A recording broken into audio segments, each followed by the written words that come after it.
Hello and welcome to another Clojure study group. My name is John Stevenson and thank you for joining me.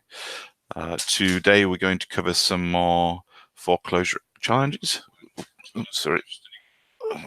There we go. My iPad volume on. Yeah, so today we're going to cover some 4Clojure challenges, and these ones, number 35, number 36, are around letter bindings, so assigning names to values. So we'll talk about that in a little bit more detail. And we might also have a look at some of the destructuring things as well. I've covered this before, but it's a very useful technique, so we shall have a look at that in in a bit more detail as well if we've got time. Okie dokie, let's share my screen.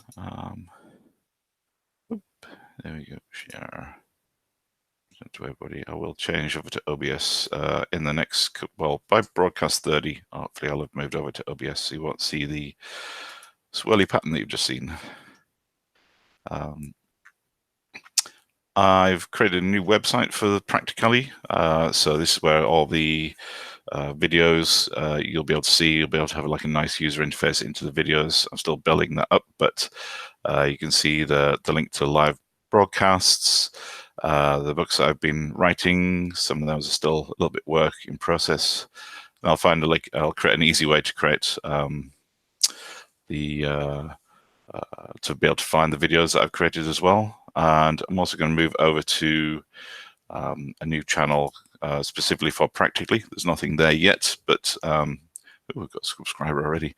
But I'm going to put all the videos there so that you can just come to this channel and you don't have to get notified. You won't get notified about all my cycling videos and strange video games that I play. So you can subscribe to this, and I'll be broadcasting on this from at least broadcast 30 onwards. And if you want to help me out, then obviously there's some contact details, but there's also some ways you can support some of the things I'm doing there as well. I haven't started a Kickstarter yet, but I was thinking of doing that around some of the books that I'm working on. And then there's lots of resources there to help you learn Clojure a little bit better as well. Excuse me. Okie dokie, let's get on with some 4Clojure. So just as a reminder, I'll be putting the code that we covered today online on GitHub. I've got this 4-Clojure repository that's got all the previous ones in there. And it's actually got a few in that we haven't actually covered as well. I've pushed in there as well. So it's got some later ones in there if you want to charge ahead and have a look at those as well. Again, I would encourage you to have a look at each challenge before you look at the code and results and see if you can work it out yourself. It does help you judge how far you've got with your 4Clojure, well, with your Clojure experience and Clojure practice as well. So it's definitely worth checking those, trying to solve the problems before you actually look at some of the answers. But if you get really stuck, that's what it's there for. 36.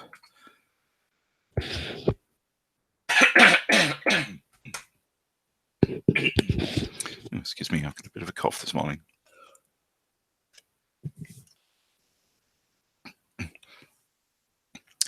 Okay, let's look at number, I think 35. We were starting out, weren't we? Sorry, 35.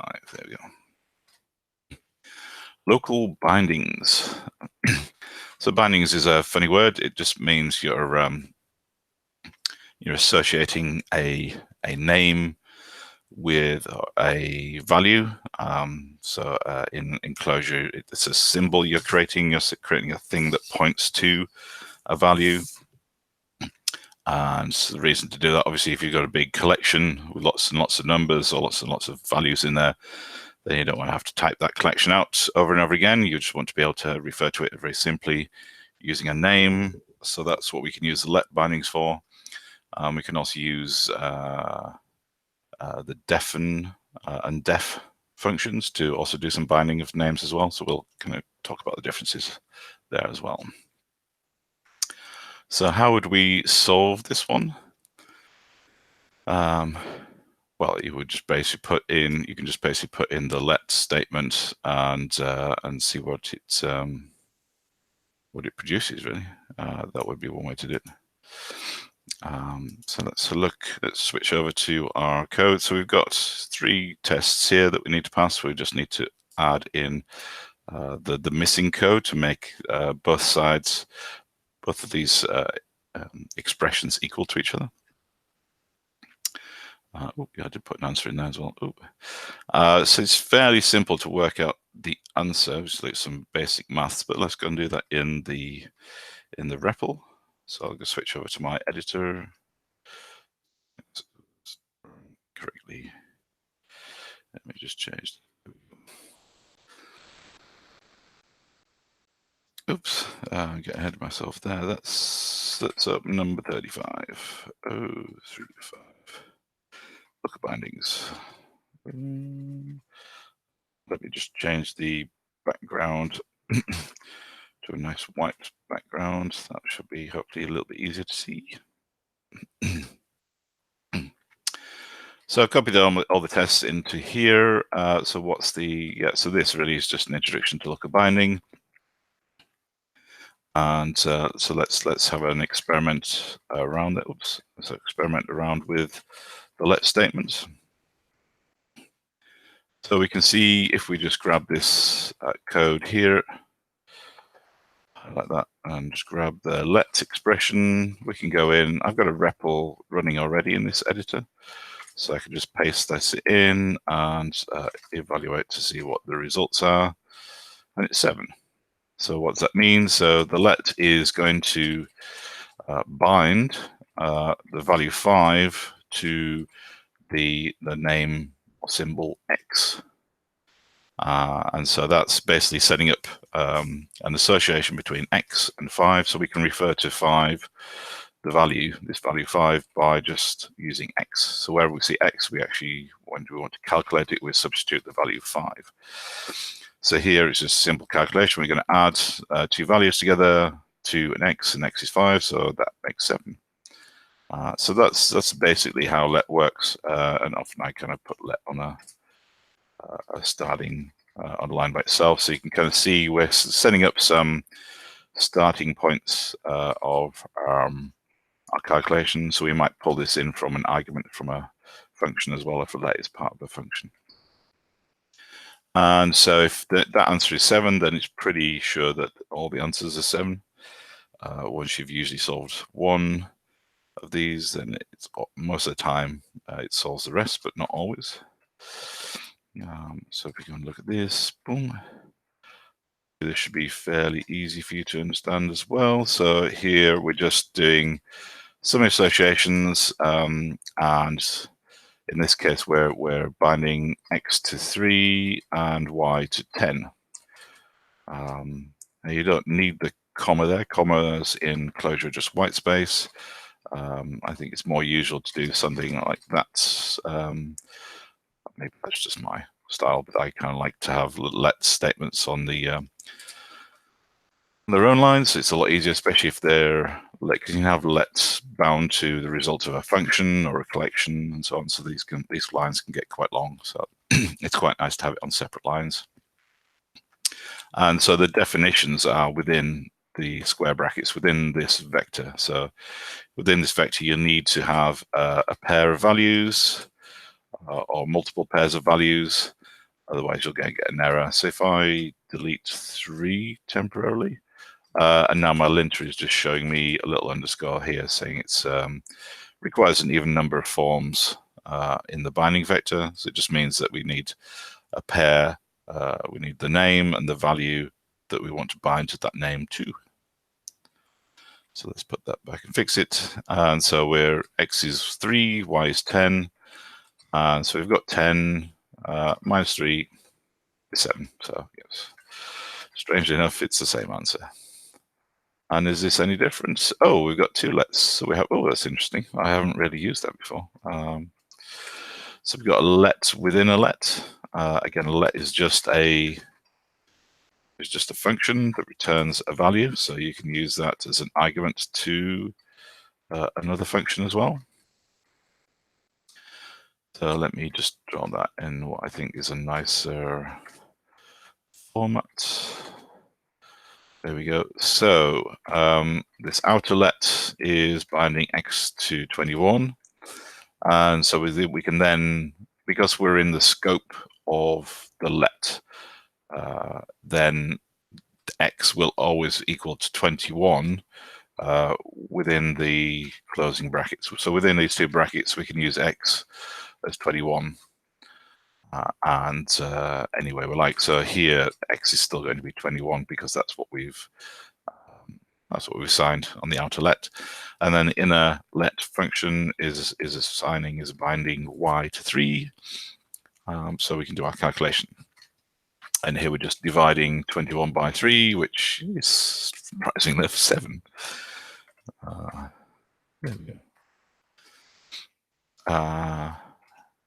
I've really done let a nested let in here.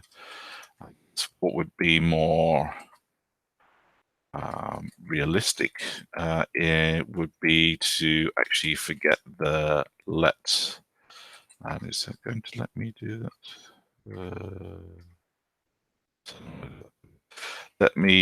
So if I take the Y bound to 3, get rid of that and put this into the outer let, I actually need to have the let here. So I can just replace that with the calculation.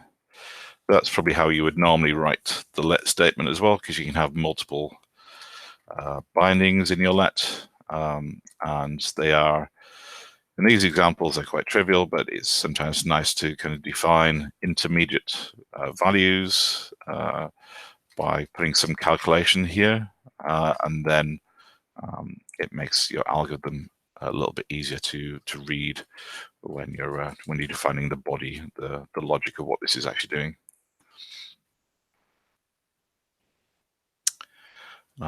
If there are any questions, please feel free to put them into the live chat, and I'll do my best to answer them. And you can always reach out to me later on and ask questions as well. So let's see. Okay, so we know the answer is 7. So we can do the answer 7, which I think we've done. There, we can just double check that by running, and they're all green. There we go.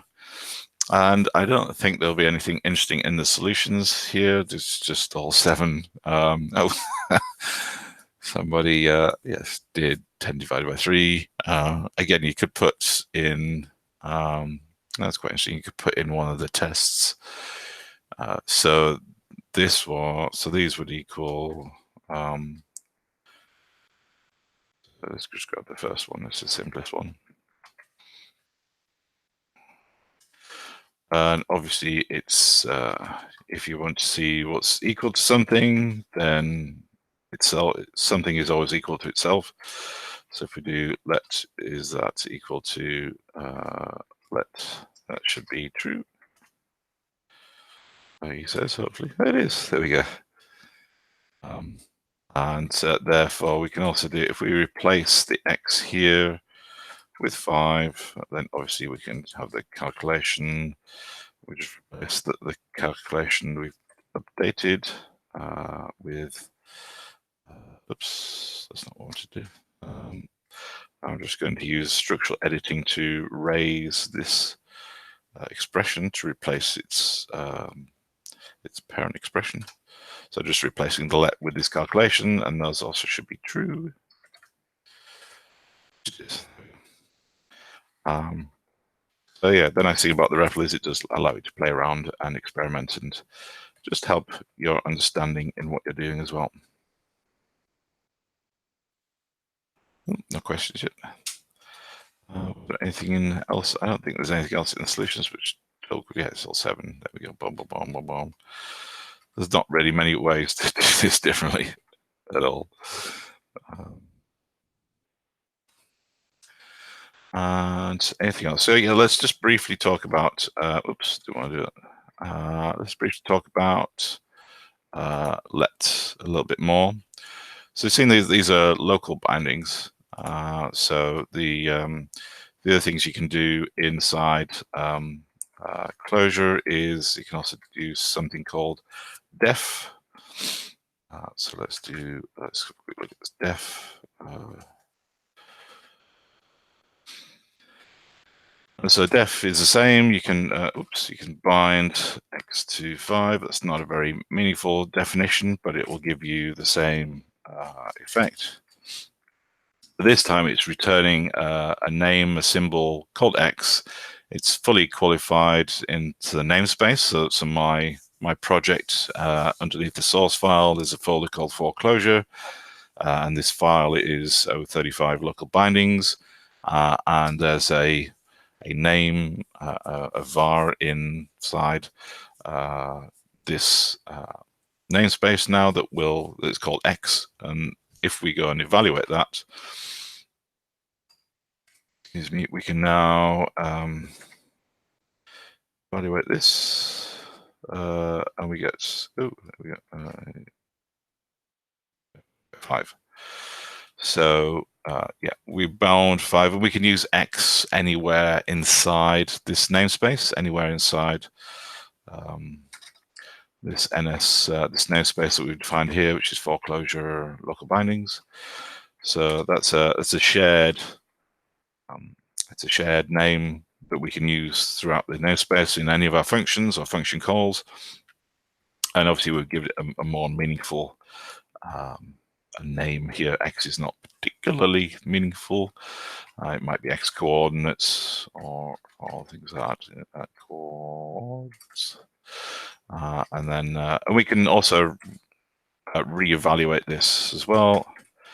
And we can therefore change. We can therefore change the names that we're binding to the values. We're not changing the values themselves.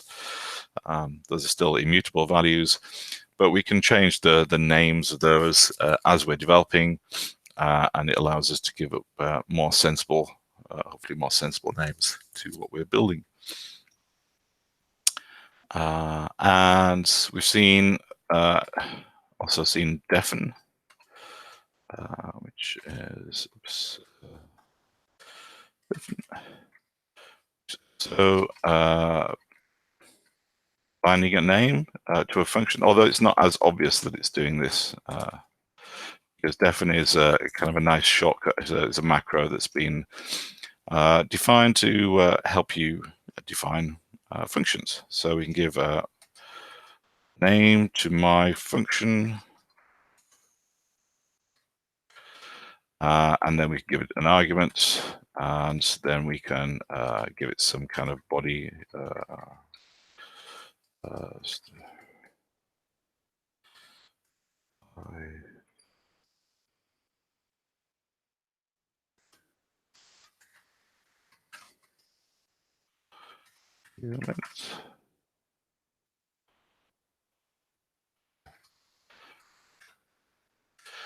we can define a function.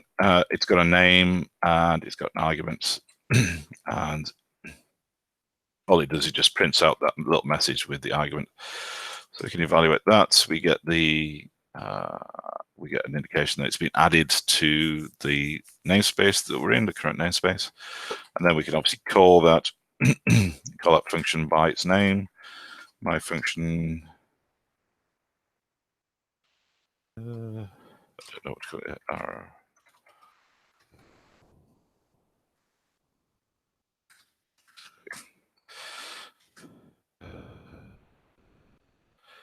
Evaluate that, then we get the result, which is a string. I did very little with my argument, my little argument. So a very silly function there, but there we go. But you can see that, so we're here where we're defining, using def and defen, we're defining functions that we can, we're defining names that we can use throughout our entire namespace, whereas let is purely scoped within inside. Here, so if I try to use x, or actually, if I've already defined x, if I try to use y outside of here, it's not going to know what y actually evaluates to. Oops, that's not. There we go. So it's saying there's unable to resolve symbol Y in this context. I haven't defined it. It's not in scope because we're trying to call that outside the let function. So yeah, even if I tried to if I tried to call it outside of this let function, so if we move the this expression to the outer function, the X would work, but the Y is now outside of this let, so this would also fail. Yeah, so Y is not available there as well. So we can only use the let bindings within inside the scope, within inside the closed bracket, essentially. That's one way I always remember. So if it's outside of this closed bracket, then it doesn't exist anymore. And so if I don't here I just put this back by pulling back in the calculation back inside the inner let expression. Anything else? Oh, and there is one more thing you would see bindings from. Is we've seen this quite a few times before. If you want to do a very basic iteration, you can use loop and recur. And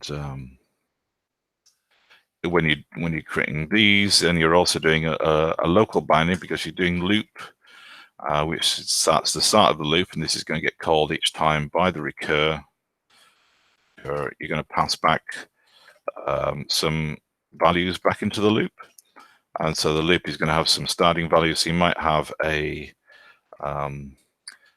data, so you might have some values that you're going to process, and those are from a collection. And then you might want to say, I want the maximum value for those, or the minimum value, or the lowest value. And you start with is that with actually let me do this. If we do max value, and we start with 0. And and then you would loop and recur, and then you put some logic in here about when to keep on going, when to break out when you found the maximum value, and the recur is passing back. So you would do passing back some new values to the value binding. So you would do something like rest on the value. And so this would then just return 2, 3, 4, 5. So each time the loop and recur is called, these values are going to get rebound. So it's going to pass in a new value to loop and max value. So you'd also need to do a max value, which would be something like if something is bigger than the other thing, then we compare two values, and then we return one value if whichever was the biggest value, basically. I'm not writing this properly because we'll cover this. I think we'll cover this in a later example. But essentially, passing two values back, one for the values name that we've got here, and another value from this if statement for the max value. So each time that these are going to be rebound into the new values that are passed from recur. And that way, we're using the new values of value and the new names, new values for these names in our expression here as well.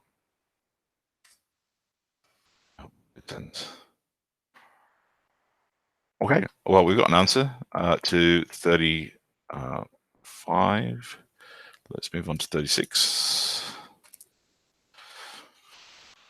Let it be some more let. Okay, so can we bind X, Y, and Z so all these are true? So we've got some values here. We've got some different values, so we're going to have to set up some lets. And I'm guessing we need to bind values for each of these values, so each of these names, so that we get the resulting matching results from the let statement. So let's have a look. Let's go back to our editor. Save that. And let's open number 36. E. A bit bigger. There we go. Yeah. So we've got the tests there. So we're going to that. We covered more. Yeah, we'll cover that in a minute. Yeah. So let's tests. Have a little play.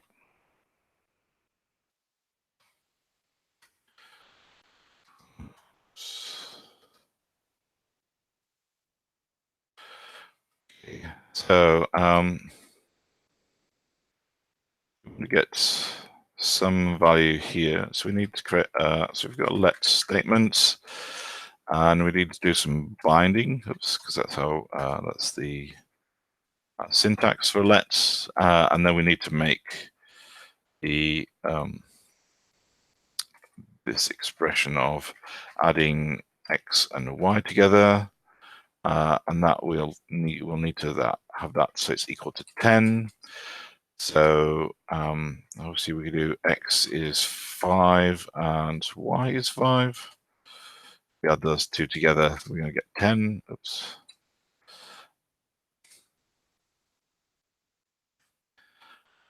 So if we evaluate this, 10. So we're just adding the X and Y together. Obviously that may not work for the other ones because because Y and Z is going to equal to 4, and then Z. Oh, okay, this one's easier. So if we look at the last one, we're just having Z as a value. I think that's just going to be 1. So if we look at writing a let for, so we're going to bind. Oops, we're going to bind 0 to 1. And then it's just returning the Z value. It's the last thing. Oops. It's just going to, so Clojure always returns the result of evaluating the last thing, which Z is the last thing in this expression. And so we get 1. So we know that Z is equal to 1. And then we've got a calculation to get Z to find out what Y is, so we can now work that out, and then we can adjust our X value based on that as well. So we do let, boom. Some of you have already worked out what X and Y is already, but let's just go through the motions. So for this one, we need Y and Z, and we know Z is equal to 1. The result needs to be 4, so Y must equal 3, and then we can do plus and Z, and that should give us the answer 4. Which does, there we go. So if we know Y is 3, we can go revisit our original one. And we replace Y with 3.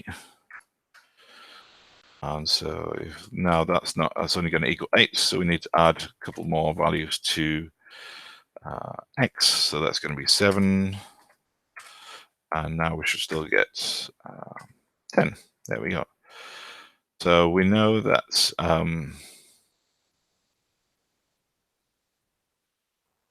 oh, yeah, okay. So we know what the values are now. But we need a single answer. So this is interesting. So we've got a let statement. So we can't just put X. Oh, that's wrong. We can't just put Z as 1. We can't put X We can't put Z, Y in there, X and Y one. None of these are going to be the actual answer that we need. Because we've just put, if we just put this in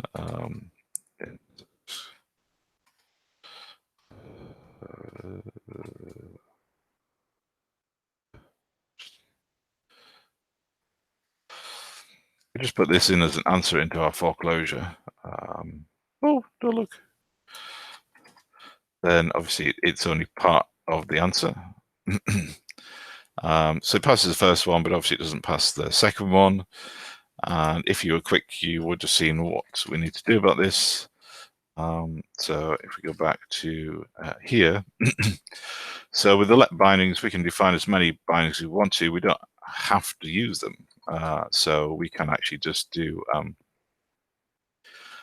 let with all the values. So we can do a value for X, which is 7. We do a value for Y, which is 3, and a value for Z, which is 1. Oops. And there we go.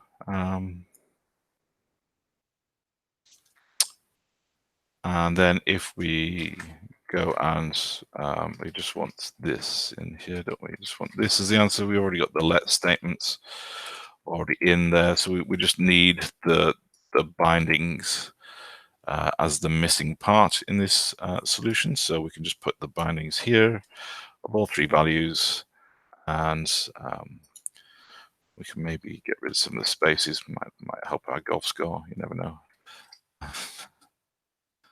Oops. Oh, there we go. Run, and that should pass all 3 tests, which it does. There we go. So when we're actually calling these, oops, then so we're using the X and Y value, but we're just ignoring the Z. We're not actually using that in our expression. So although my linter will complain that I'm not using, will give me a warning that I'm not using Z, it's perfectly legal and okay code to okay Clojure code to be able to write that. Obviously, you probably, if you never use Z, you might come back and refactor that and just delete that from the binding. But it doesn't. It's not breaking any Clojure by putting extra things into the bindings that you don't use. And here, example, when we're just returning Z, we're just purely returning the value here and just ignoring the other bindings in there as well. The solutions, I guess they'll be pretty much all the same. I don't expect to see anything here, just different formatting. And put commas in here. Again, commas are just white space. They're just ignored by Clojure. Some people find it useful to put commas in to help them kind of see the pairing. But in Clojure, it just ignores it, and I usually prefer kind of putting them on different lines anyway, and therefore you don't really need the commas at all. Yeah, surprisingly, there's nothing else that anybody came up with, because there really isn't anything I don't think you can come up with. Let's go back. Oops, button. And the thing. So the answer, yeah. So the answer is going to be, or with the different formatting. So yeah, I think it's quite useful to break down a problem into let bindings as well. I wonder if I've got any interesting bindings here. Always going to have a look at this. I'll maybe add an example of some breaking down let bindings into as a link in the show notes. Let's see, is that going to be interesting? Oh yeah, I mean, here's a very simple example. It doesn't really convey what I was trying to get across, but it's here where we're going to, we're partitioning a bunch of numbers up, and so by 2, so we're basically grouping 1 and 2 together, 3 and 4 together, and 5 and 6 together. And then we're going to another let binding called 1. And that's going to be a result of mapping the first function over those values. So it's just going to get the first value, so it'll get 1, 3, and 5, and 2 will get the second, so I get 2, 4, and 6, and then we're just combining those together.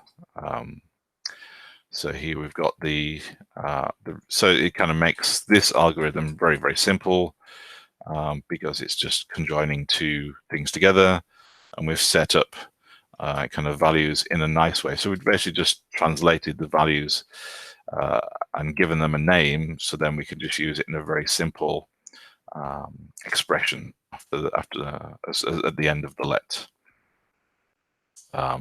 Here's a better example, actually. Yeah, so we're concatenating the values that we've created when we've bound 1 and 2.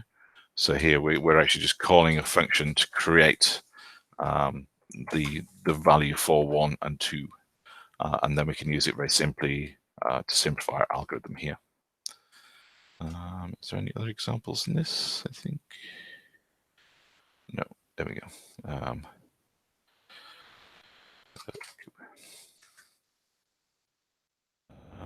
No questions yet.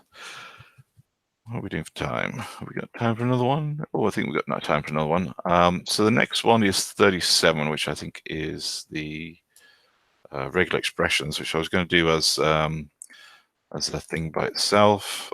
It's worth diving into regular expressions and how they work in Clojure. So I think I'll skip that for another day. I'll probably do that next week. Oh, and here's quite useful because we can solve max value with a loop, so we can see the loop bindings in there as well. So let's have a quick look at this, and that will, I think, wrap us up for the day. So here we have this is supposed to be easy. Well, it's fairly easy. It's fairly easy once you've logically thought about how to do this. If you just directly attack it just by iterating through something, you can write a lot of code. Obviously, we normally would use either the max or the max key here, but we're not allowed to use these functions. So if we put them in our solution, then 4Clojure would tell us off, and we would not pass the challenge, so we're not allowed to use those. So let's go and have a look at number 38 in our editor. Let's open number 38. Value, oops. So, a lot of stuff in here as well.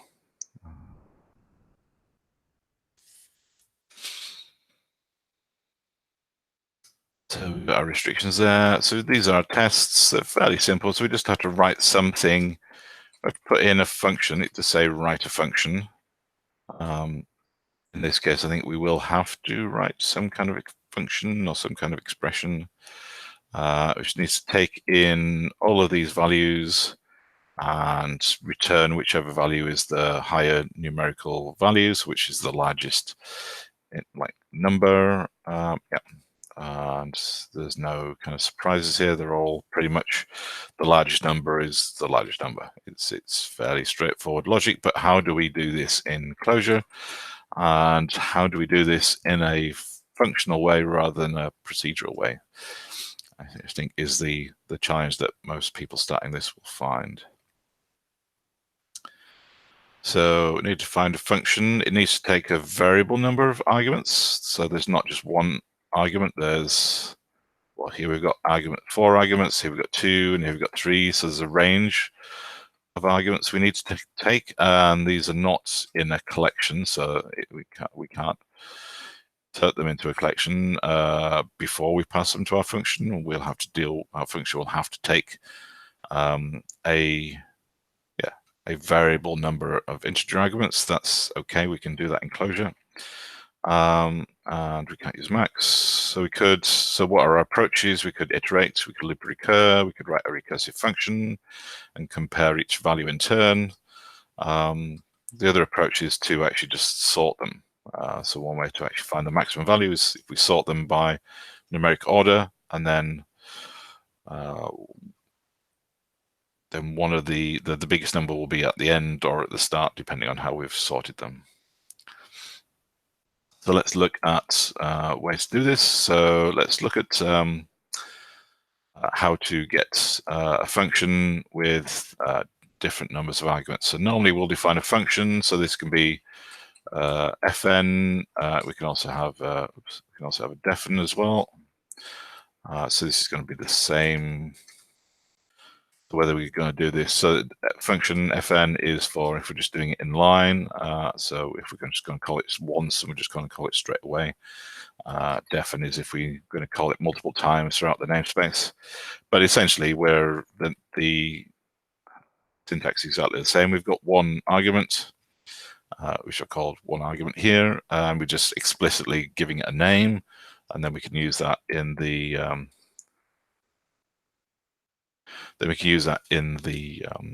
expression itself.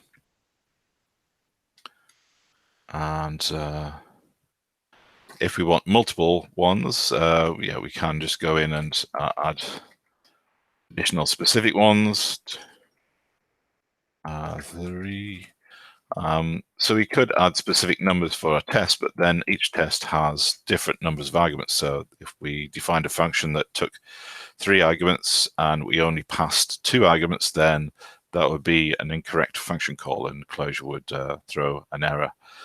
So we, if we don't know how many arguments we've got, then we have to do something slightly different. And this is managed by this ampersand character. So here we can specify a single argument, and if we pass more arguments, then they get put into this collection of values, which is referred to as any other arguments. So again, this is another way of binding things, because the function itself is just binding the argument that you pass to it to this name. So we call this function with a, so let's just make that defn.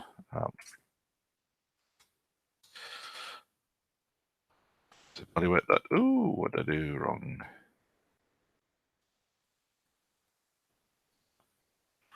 Have I missed? Oh, I missed something off. Ooh. Weird. I've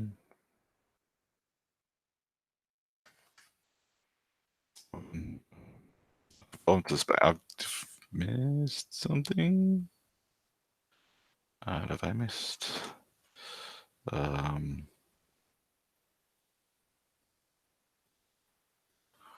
I got the. Let me just double check. I think I missed something on the specification. Let's just go back to the web browser. Clojure. Relax. There we go. Oh, I got the syntax incorrect. So there we got single name, and then we've got yeah. Yeah, so we've got greeting and who. So that's okay. Oh, why is that giving me an error then? That's very strange.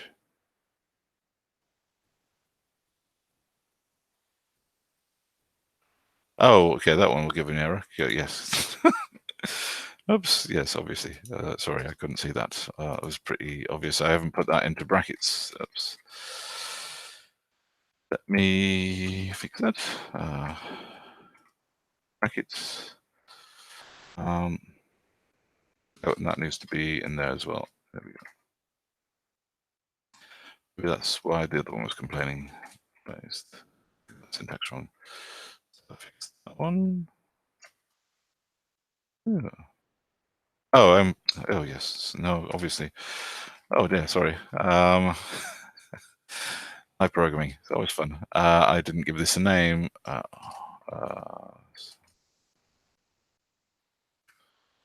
don't, let's go.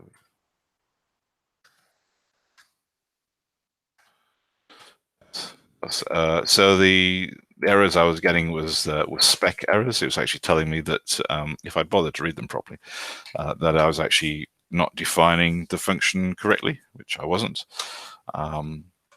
So with the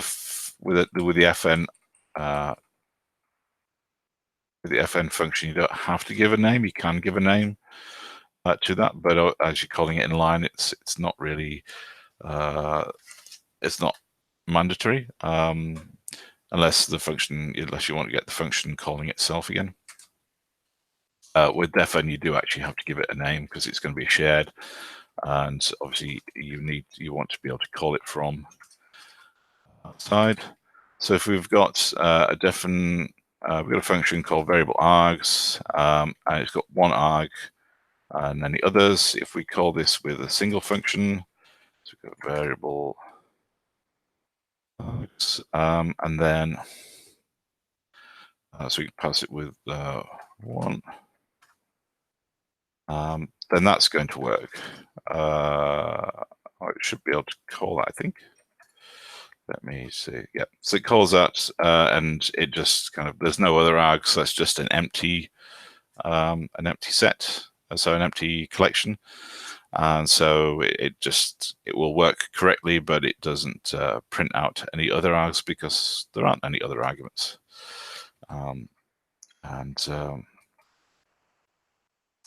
If we call this with multiple arguments, so we go 1,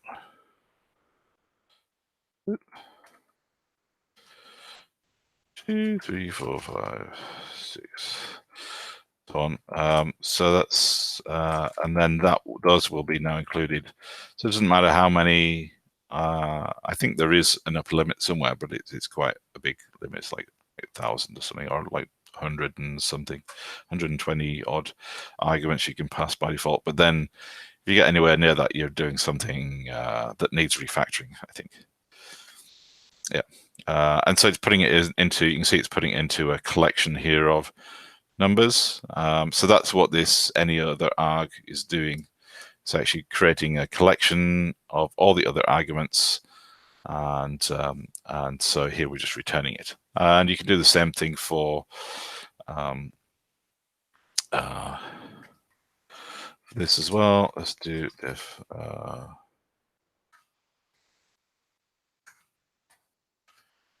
variable here, and so you don't even need to specify a particular argument. You can just specify yeah. So this function will return just a well, you can call this function with no arguments or any number of arguments, and it will just work. So it's very, very useful in that respect. Obviously, it's you do need to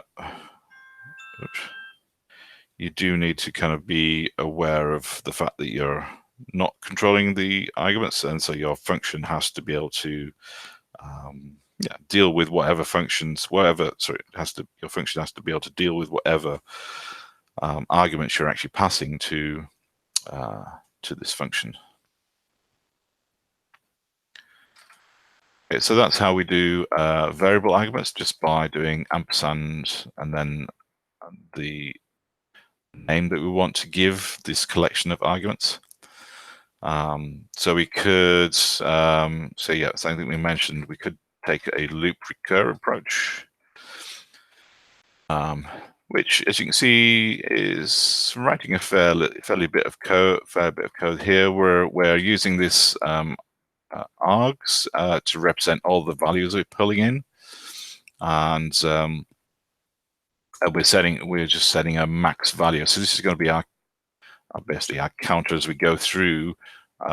This is going to be our placeholder value. So whichever value we come across that's greater than 0, and all of our values are greater than 0 in the tests. So this is an okay kind of thing here.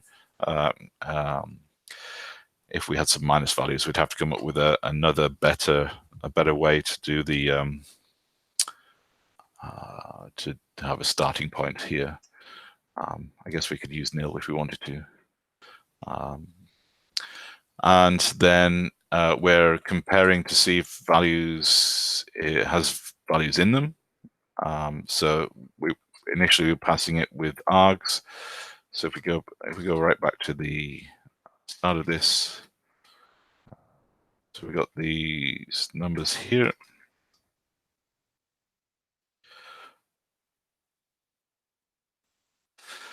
Oops, there we go.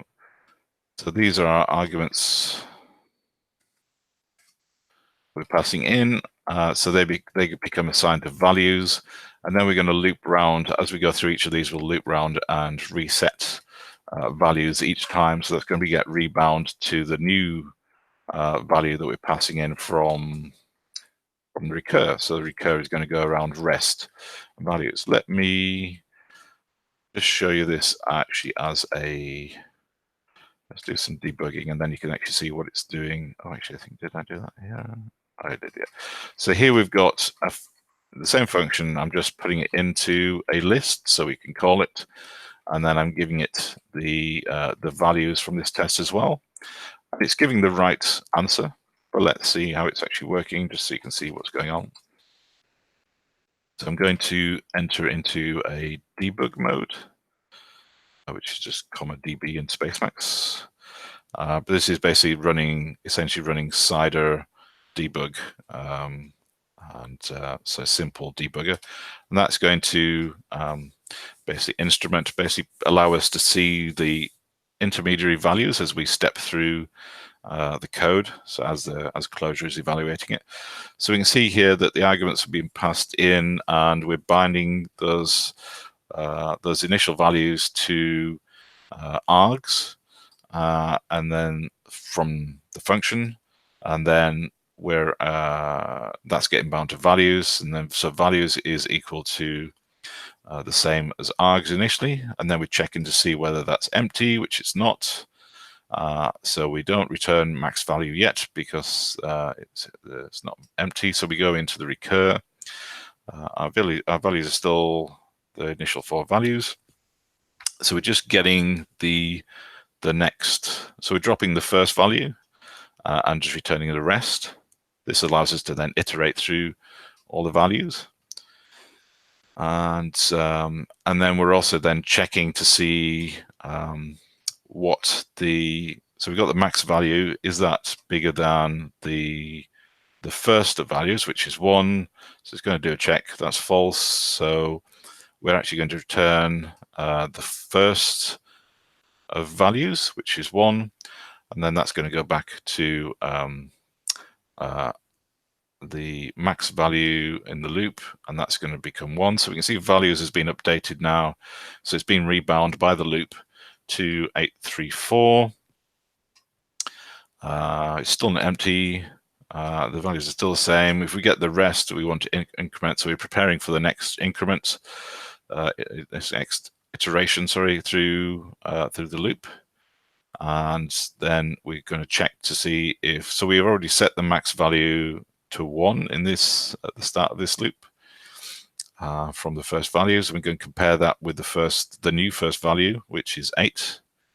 And we can see that's false. So max value is lower. So we're then going to just basically set max value to be 8 again.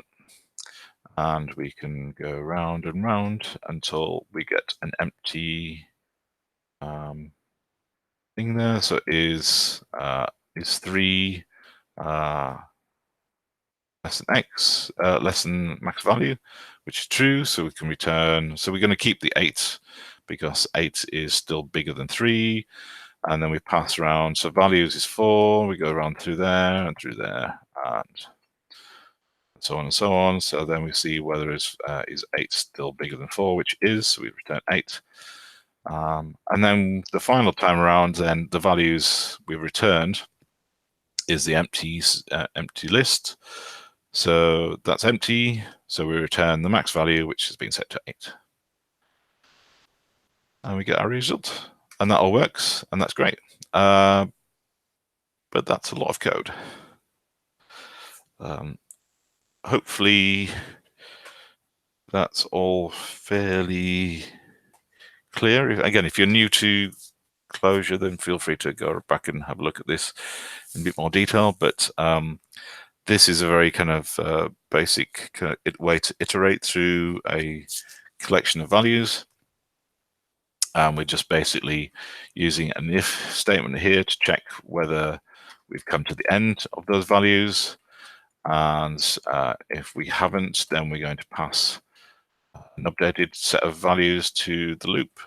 And we're going to potentially update the max value depending on if the current max value is bigger than the first value from the collection that we've provided. And then we send back whichever is the biggest number, and that updates max value. And we go round and round until this outer expression is satisfied, and we return max value.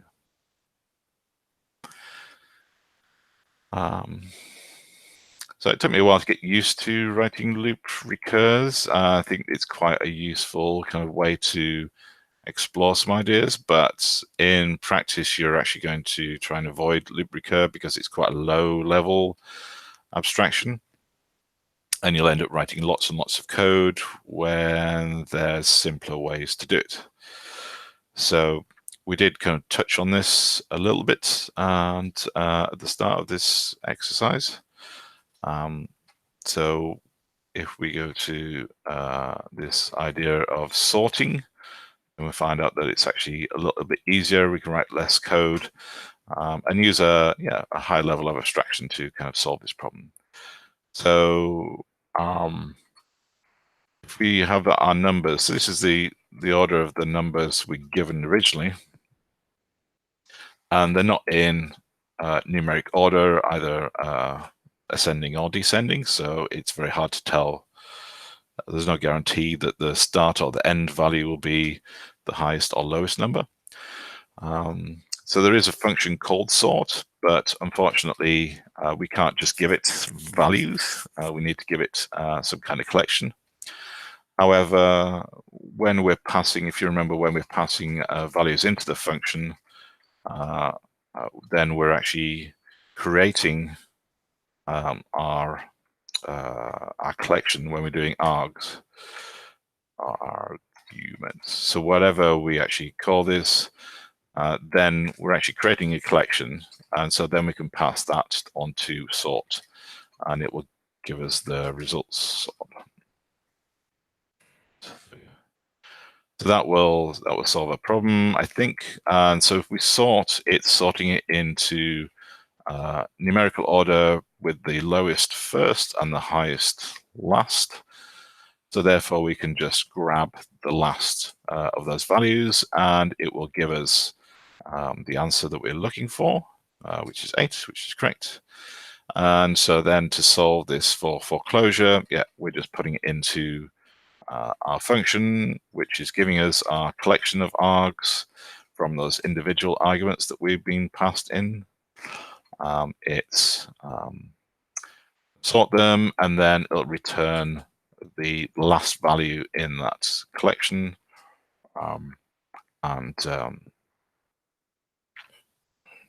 We get the right answer. And we can see here that we can also, this is just us testing it as well, calling it. And I didn't write the shorthand. So this is the answer I've got pasted into 4Clojure. Let's just go and check.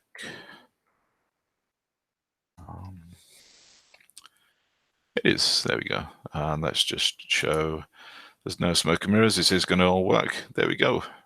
So that's the answer. You could actually go and do the short form of this as well, which would be if you were obsessed with golf scores, which probably shouldn't be. So this is the syntactic shorthand for defining a function. It's exactly the same as above, but you don't need to specify the fn function, and you don't need to specify the vector for the arguments. Oh, I wonder if this works. It should work with variable arguments, I think. And so all we need to do is do last, and then sort. And then our arguments would be, I think we can do ampersand here. I think, is that right? Let me, well, let's go and see if that actually works. So, I'm not sure, but I think this should be okay. I'll have to Google, but I'll do that on my own time. And oh no, I missed something off, I think.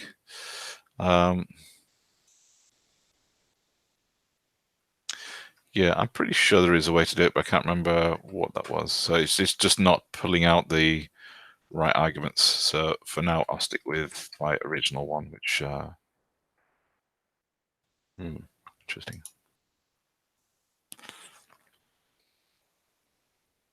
Oh, is it? Oh, I think I've just remembered what it was actually. Is it? Percent, because it's percent. Percent would be the first argument, and you can also do %1. %2 would be the second argument. So yeah, so I think it's percent ampersand. So that's all of the arguments, and so that's just a little placeholder. Does it work? Yes, I've remembered. Yay! Cool. There we go. So that's the, yeah, if you want to reduce your score slightly differently, slightly smaller. I think the other version is actually easier to read, and a little bit nicer for other people to work with your code as well. It's very explicit, but I don't think it makes a huge amount of difference here. Did I put? Oh, I missed a bracket off. There we go. There we go. Okay, and are there any solutions there that are different? Oh my God, that's oh, someone's using reduce. So they're reducing an if statement, so comparing values over that. Yeah, that's okay. I guess that's nicer approach than my loop recur. It's kind of like next level up to reduce that. So yeah, normally it's like loop recur is usually the bottom kind of level of abstraction. It's very, very powerful. You can do whatever you want to in loop recur, but then you usually end up writing a lot of code, and it's very easy to write lots of bugs when you're writing lots of code. Reduce is kind of like the next level up and allows you to iterate functions over that. And then you can use map and filter and then composition and so on and so on. So there's usually like a specific function you can use to help you with that as well.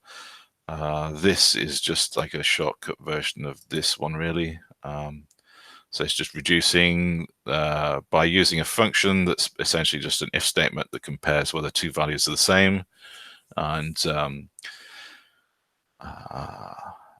will only kind of return the, so it'll check each value and it'll only return the biggest value, and then it'll get the next value, compare that to the previous value as well. So actually it's quite a nice little recursion thing there as well, so that'd be useful to include. Here's an example using comp to do the same kind of thing.